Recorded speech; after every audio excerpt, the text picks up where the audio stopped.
Today's local and national news from Thailand via the fabulous Pattaya Media Group. And if you'd be kind enough to like and subscribe, here's a tip for you to get the very latest news from us every day. When you subscribe, click on the button that says All. And then every day you'll get an update straight from us.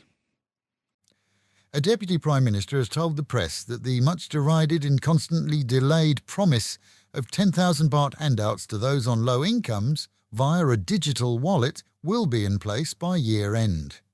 Initially promised for the start of the year, shunned by many and delayed by funding issues, a committee is said to be meeting on April attempts to finalise a plan that would see local retailers able to register for the scheme, which is promised to give a credit to the majority of the country for purchases within a short distance of their homes. This is a meeting this week of a tripartite committee is set to moot newly proposed minimum daily pay rates for 10 provinces where tourism is a key income provider. If approved, the effect could still be minimal, as in tourist areas most staff work for way above basic wages as employers compete for employees. Our region, along with the capital, Chiang Mai, Rayong, Suratani and several other southern provinces may all be set to see minimum daily wage hikes announced this week. With Thailand's former Deputy Police Chief Hak Palm due to fly this week for a visit to the UK with his family, it's been clarified that he will of course have a return ticket and plans that he, with or without his family, will return within a week as the investigation continues into whether he is in any way implicated in an online gambling network which rocked the nation, as numerous top officials have been named as benefiting from payoffs, with many claiming that he's been tarred with the same brush as those guilty erroneously, with the intent of nixing his chances of becoming National Police Chief later this year. All are waiting on the investigation outcome, which may be completed as soon as the end of May. When a Bangkok doctor filed for divorce last week, she'd been unsuccessful in negotiating with her soon-to-be ex, so much so that despite his numerous requests to resolve their issues in the under 1 year marriage, they still had to settle things. He then went to her workplace and confronted her yesterday, and afterwards she left the treatment room only for him to shoot himself in the chest. She and medics attempted to revive him to no avail, and the police inquiry is underway. Reported in the Thai media to have been an investment broker, he'd apparently begged her to give their relationship a second chance.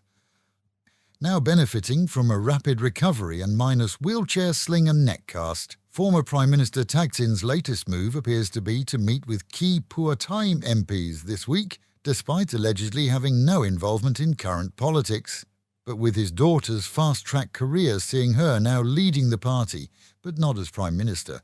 It's been stated that every Phua Thai MP and party member wanted to meet him, something difficult to arrange at his home, and that there's no political significance to his plans. On Phuket, the case against New Zealand nationals Hamish and Matson Day has, according to locals, gone quiet, since international news coverage last week revealed their assault on a police officer who attempted to stop them as they rode dangerously, grappling the officer to the ground and taking control of his handgun. Last week, multiple charges were listed against the duo, sons of a wealthy Kiwi family, and saw their parents dubbing them as naughty boys. This week sees many asking, as has been reported, neither had valid motorbike licences, then will the rental company be fined or closed down for illegally renting to them? With over a decade of promises by various authorities to clamp down on bike renters, the issue remains that they could have caused an accident involving another person or property, and then there would be no valid insurance to cover costs. A Nigerian man was arrested by customs officials in Bangkok airport on Monday. The obviously uncomfortable arrivee was taken to one side, and once officials deemed him to be tanked up, he was encouraged to pass the contents of his stomach in the normal way. End result, 69 condoms all packed with cocaine. With him not expecting to see the light of day for decades, he'll be spilling all that he knows to authorities, who already know who he was supposed to deliver them to. Leading Thai construction company Italian Thai Development plc has undertaken to the Ministry of Labour to make every effort to avail itself of funds that would cover outstanding salaries by the end of next month. For 66 years, the group, founded by a Thai and an Italian, has led the market here through the decades and experts are speculating as to whether their recent issues are as a result of economic trends that have so far not been discussed in the media. The group, though, we're told, has various funding options to review, as it's always been seen as a solid investment and a frontline player in Thailand's property development. And good news for rice farmers who seeing a drop in annual crop count and yield, as the Ministry of Agriculture is seeking a 34 billion baht budget to supply fertiliser directly to smallholders who otherwise are seen as cutting back on replenishing their fields, which then inevitably would lead to lower yields. Over 4.5 million rice growers could benefit from this plan that would see them handed up to 1 tonne of fertiliser based on their land size. Meanwhile at home, and with the continued string of weekly events in the city, combined with planning ahead for Songkran, hoteliers report up to 90% room bookings, despite this being the start of the so-called low season. That, Ben, has seen prices remain at their standard rates in most cases, as domestic tourism, of course, makes up the bulk of the numbers.